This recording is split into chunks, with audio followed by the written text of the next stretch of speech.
서로 좌우 인사합시다. 축복합니다. 사랑합니다. 반갑습니다. 네, 오늘 잘 오셨습니다. 여러분, 우리가 저녁에 잠을 자죠. 잠을 자고 아침에 딱 깨어날 때에 잠에서 완전히 깨어나기 위해서는 세 가지가 필요하대요. 첫째는 우리 육체가 깨어나야 되는데, 육체가 깨어나기 위해서는 적당한 운동이 필요합니다. 오늘 날씨가 굉장히 춥죠. 날씨가 뭐 엄청 추워가지고 몸이 찌부러들고 막 자꾸 수축 뜨는데, 자, 우리 박수 준비 한번. 박수 준비. 박수 3번. 박수 5번. 박수 1번. 꼭 이런 사람들이 있어요. 박수 3번. 박수 10번. 더 세게. 박수 다시 한번 힘차게 10번. 감사합니다. 고맙습니다. 자, 우리가 몸이 피곤할 때, 아침에 일어날 때 잘 덜 깨어나거든요. 그때는 스트레칭이 필요하고 적당한 운동이 필요해야 우리 육체가 깨어납니다. 그 다음에 우리의 정신이 깨어나야 되는데, 우리 정신이 깨어나기 위해서는 아주 밝은 미소가 필요하대요. 주변에 옆 사람이 함께 자고 일어날 때에 아주 사랑하는 사람이 밝은 미소로 활짝 날리면은 그때 우리 정신이 확 깨어난대요. 그런 의미에서 옆 사람한테 한번 밝은 비수 한번 날려봅시다. 시작. 그건 썩소인데 맑은 미소를. 누가 옆에 있는 사람이 미소를 날려줄 수 없으면 여러분들이 거울 가가지고 혼자 씩 웃어주면은 그때 여러분의 마음이, 정신이 싹 깨어난다는 거예요. 세 번째, 우리의 몸이, 우리의 육체가 깨어나기 위해서, 완전히 잠에서 깨어나기 위해서는 우리 이제 영혼이 깨어나야 되는데, 우리 영혼이 깨어나기 위해서는 사랑한다는 말을 해야 된대요. 뭐라고요? 사랑합니다. 축복합니다. 아침에 일어날 때에 주변에 사랑하는 사람들이 자녀한테, 또 서로 부부지간에 사랑한다, 축복한다, 이런 말을 하면은 우리 영혼이 확 깨어난대요. 자, 그런 의미에서 한번 저랑 한번 따라합시다. 옆 사람한테 얼굴 한번 쳐다보고, 당신의 인격이 어떠하든지 나는 당신을 끝까지 사랑하겠습니다. 자, 부부 다시 한번, 당신의 인격이 어떠하든지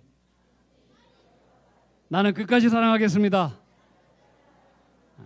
말로만 또 그런 사람 있는데, 자, 우리가 잠에서 깨어나기 위해서는 육체가 깨어나야 되고, 또 두 번째 우리의 정신이 깨어나야 되고, 미소가 필요하고, 세 번째는 우리 영혼이 깨어나기 위해서는 사랑한다, 축복한다, 이 말을 해야 됩니다. 여러분, 비행기를 타보신 적 있어요? 비행기를 탔는데 비행기에서 갑자기 뛰어내리는 사람을 여러분 본 적이 있나요? 정신병자이거나 또라이처럼 생각하는데, 저는 비행기에서 아주 갑자기 뛰어내리는 사람들을 많이 봤습니다. 그리고 저도 비행기에서 뛰어내린 적이 있습니다. 물론 낙하산을 메고 뛰어내렸습니다. 저는 저 담양의 11공수 특전사라고 하는 특전여단에서 근무를 한 적이 있습니다. 물론 군목으로, 군종 장교로 있을 때 목사로 근무를 했었는데, 여러분, 담양하면은 뭐가 유명한가요? 떡갈비 유명합니다. 또 대나무 유명합니다. 이제 그 공수부대에 있을 때에 있었던 한 이야기를 여러분한테 잠깐 나누려고 합니다. 공수부대에 있을 때에 공수부대원들은 그 저녁에 이제 야간 공수훈련을 해요. 저녁에 대부분 하는데 캄캄한 밤이었습니다. 근데 그날따라 굉장히 달이 밝았습니다. 이제 강화 훈련을 하는 날이면은 그 새벽마다 부인들이 가득 찹니다. 왜? 이거 한번 강화 잘못하면 사고 나면 대형 사고거든요. 그러니까 이제 부인들이 남편의 안전을 위해서 새벽마다 꽉꽉 차는 거예요. 자, 이제 강화 훈련을 나갔어요. 광주 비행장에서 비행기를 타고, 그리고 낙하하는 그 지점에 가가지고 그 밤에 비행기가 하늘을 뱅뱅 돌면서 드디어 어느 지점에서 병사들이 낙하산을 타고 내려왔습니다. 근데 낙하산을 타면은요, 이 낙하산 펴질 때 굉장히 아름다워요. 아, 저것은 사고가 없이 떨어지는 거구나. 아, 저거는 굉장히 위험하다. 이것이 멀리서 낮에서 보면 환하게 보이고 밤에서도 달이 밝은 그 밤에는 어렴풋하지만 어느 정도 보여요. 그날 달이 밝았어요. 근데 이제 강화를 하는데 이렇게 뭔가 좀 이상한 그 물체가 하나 보였는데 이 병사가 떨어졌는데 이게 문제가 생긴 거예요. 낙하산이 보통 병사들보다도 훨씬 더 빠른 속도로 떨어지고 있는 것을 봤어요. 야간에 이제 강화 훈련을 하게 되면은 그 이제 지휘관을 비롯해서 모든 참모들이 현장 지도를 나가요. 그 하늘을 바라보는데 낙하산이 정상적으로 떨어지지 않는 거예요. 저거 큰일 났다. 직감을 했어요. 그때 그 지휘관이 여단장 장군이었는데 이 사람은 아주 불교신자였어요. 열심히 하여튼 그 법당에 가가지고 예불 드리는 사람인데 여기 목사님 계신데 목사님 살아계신 하나님께 기도 드려주세요. 내가 기도했어요. 살아계신 하나님, 우리 사랑하는 저 전호 병사가 낙하산에서 지금 떨어지는데 낙하산 줄이 생명줄이 아니고 우리 하나님이 생명줄임을 믿게 해주시옵소서. 그리고 생명줄이신 하나님을 붙잡고 기도할 수 있도록 해주시옵소서. 우리 하나님은 흉악한 날에 우리가 어려울 때에 우리를 구원하시는 전능자 하나님, 우리의 생명줄인 줄 믿습니다. 그러면서 내가 이렇게 기도했어요. 그렇게 떨어지면 무조건 죽어요. 살 수 있는 방법이 딱 하나겠다. 하나님께서 저 병사를 가장 안전한 지대로 이동해 주셨으면 좋겠다. 거기에는 큰 댐이 있었어요. 큰 댐이. 그쪽으로 낙하산이 떨어지면은 공수부대원들은 뭐 수영도 잘하니까 어느 정도 충격이 완화돼서 살 수 있는 가능성이 많겠구나. 그것을 생각하고 하나님, 이 시간 강력한 바람을 불러 일으켜 주셔서 이 병사를 가장 최고로 안전한 지대로 저 병사를 이동시켜 주시옵소서. 기도했어요. 그리고 하나님 전능하신 손으로 이 병사를 붙들어 주시사 하나님의 손으로 하나님의 날개로 저 병사를 안전하게 품어 주시옵소서. 예수님 이름으로 기도합니다. 기도 딱 끝났는데 벌써 그 병사는 어디론가 사라져 버렸어요. 자, 훈련을 마치고 난 이후에 여단장은 여단에 있는 모든 병력을 총동원해서 그 사고 난 병사를 수색하러 나갔어요. 1시간을 찾아도 그 병사가 발견되지를 않아요. 2시간을 찾고 3시간을 찾아도 나타나지를 않아요. 분명히 낙하산 떨어졌던 그 지점을 우리는 추적할 수 있거든요. 거기를 이잡듯이 쥐었는데 없는 거예요. 그러면은 벌써 깨져가지고 수박처럼 막 모든 육체와 시신들이 다 분산돼 버렸는가? 그러면 흔적은 있어야 되네. 낙하산도 없어. 그런데 새벽 한 4시 정도 5시 정도 되는 순간 거의 한 5시간 수색 작업을 통해서 그 병사를 발견하게 됐는데 그 병사를 발견했을 때는 온몸이 깨져버리고 모든 시신이 다 분해가 되어서 형체를 알아볼 수 없을 정도의 모습이 되었다면 제가 뭐로 그런 얘기 하겠어요? 제가 뭐로? 어디서 발견됐느냐? 담양은 뭐가 유명하다고요? 대나무. 보통 대나무가 아니라 왕대나무. 떨어진 지역에 분명히 이 병사가 있어야 되는데 이 병사는 우리가 상상하지 못했던 이곳에서 훨씬 더 많이 벌은 저 4km 이상 되는 그곳에서 발견됐는데 그 병사가 발견된 것은 왕대나무 밭이에요. 왕대나무 밭에서 떨어졌는데 그 병사의 낙하산 줄이 동서남북으로 여기 걸리고 저기 걸리고 여기 걸리고 저기 걸리고 그래서 땅바닥에 떨어지기 전에 이게 완충작용을 해가지고 이 병사가 안전하게 거기 살아있는 거예요. 비록 오른쪽 팔은 부러졌어요. 근데 그것은 아무것도 아닌 거예요. 아무것도. 그건 완전히 안전한 거예요. 그것은.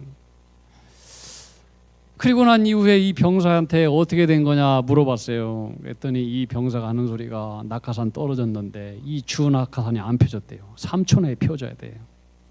근데 안 펴지면요 가슴에 있는 보존악하산에 있어요. 이것을 폈는데도 안 펴졌대요. 이것이 꼬인 거예요. 그래서 이렇게 죽는구나. 엄청나게 빠른 속도로 떨어지는데 여러분 낙하산 자유낙하 있잖아요. 이 떨어지는 속도가 시속 200km예요. 200km. 별로 놀라지도 않으시네. 응? 근데 이게 떨어졌는데 이 병사가 당연히 죽는 거죠. 그래서 이렇게 죽는구나 하고 눈을 감았대요. 근데 갑자기 알 수도 없는 엄청난 돌풍바람 같은 것이 오더니 자기의 옆구리를 치고 자기 얼굴을 때렸다는 거예요. 그러면서 정신 차려라. 어머니가 나타나면서 기도하는 어머니가 이제 내일 이제 그 공수훈련이니까 어머니한테 기도 부탁. 어머니 내일 공수훈련인데 저를 위해서 기도해 주세요. 어머니 기도하는 어머니가 나타나더니 아들아 너의 생명줄은 낙하산이 아니야. 하나님이야. 하나님 붙잡아. 하나님 붙잡아. 기도해. 근데 잠깐 사이로 목사님이 나타나고 자기를 위해서 기도하는 사람들이 나타나더라는 거예요. 그러면 너의 생명줄은 하나님이야. 하나님 붙잡아야 돼. 그런데 그 순간 자기가 알 수 없는 엄청난 바람이 밑에로부터 불이키더니 자기를 어디론가 확 날려보냈는데 그 바람이 얼마나 세던지 정신을 잃어버렸대요. 그러나 나 눈 떠보니까 자기가 왕대나무 밭에 떨어진 거야. 살았어요. 이거 전설 같은 이야기예요. 자, 모든 사건이 종료되었어요. 그 다음날 주일날이 되었어요. 주일날이 되었는데 군중병이 연락이 왔어요. 목사님 큰일 났습니다. 뭐냐? 이게 예배당이 작아가지고 병사들이 막 엄청나게 와가지고 큰일 났습니다. 예배를 어떻게 드려야 될지. 갔더니 그 부대에 사고 났던 그 부대의 대대장이 저한테 오더니 단결 목사님 얘기하는 거예요. 목사님 감사합니다. 정말 하나님께서 우리 전우를 살려주셨습니다. 예배를 드렸어요. 예배 다 드리고 난 이후에 망고 시간에 그 대대장한테 한번 얘기하라고 했어요. 그랬더니 이 대대장이 눈물을 뚝뚝 흘리면서 저는 정말로 하나님이 살아계신 것을 경험했습니다. 하나님께서 목사님의 기도를 들으시는 것을 나는 확인했습니다. 이 병사는 당연히 죽어야 됩니다. 근데 목사님의 기도대로 이 병사를 가장 안전한 지대로 하나님께서 돌풍바람을 일으켜서 이 병사를 그쪽으로 인도하는 것은 내 군 역사상 처음 보는 일이고 이것은 어떤 걸로도 설명이 될 수 없고 어떤 거로도 이것은 이해가 안 되는 것입니다. 그건 하나님께서 하셨습니다. 그러면서 이 대대장이 나중에 세례를 받고 크리스찬이 되었습니다. 여러분, 우리는 인생을 살면서 내 인생의 주인이 누구일까? 내 운명을 붙잡고 계신 분은 누구일까? 우리는 종종 고민하고 생각을 하게 되어 있습니다. 성경에도 바로 그런 사람이 있었습니다. 오늘 시편 말씀인데 어느 시편 기자가 내가 산을 향하여 눈을 들리라. 도대체 나의 도움이 어디서 오는가? 내 인생의 주인이 누구인가? 나를 구원할 자가 누구인가? 곰곰이 생각하다가 천지를 지으신 하나님께서 내 인생의 운명자고 나를 붙드는 주인이구나. 그렇게 느낀 거예요. 깨닫게 된 거예요. 그분이 나를 지키시고 나를 실족하지 않게 하시는구나. 나를 지키시는 그분은 졸지도 아니하시고 주무시지도 아니하시는 분이구나. 그분이 오른편에서 내 그늘이 되시고 낮의 해로부터 밤의 달로부터 상하지 않도록 해치지 않도록 나를 보호해 주시는구나. 그분이 나를 지켜 모든 환난을 면케해 주시고 그리고 내 영혼과 내 생명을 지켜주시는 분이시로구나. 이것을 깨닫게 된 거예요. 여러분, 솔로몬 알죠? 위대한 지혜왕 솔로몬은 얘기했어요. 너희는 너의 마음을 다해서 하나님을 신뢰하라. 너의 명철을 의지하지 말아라.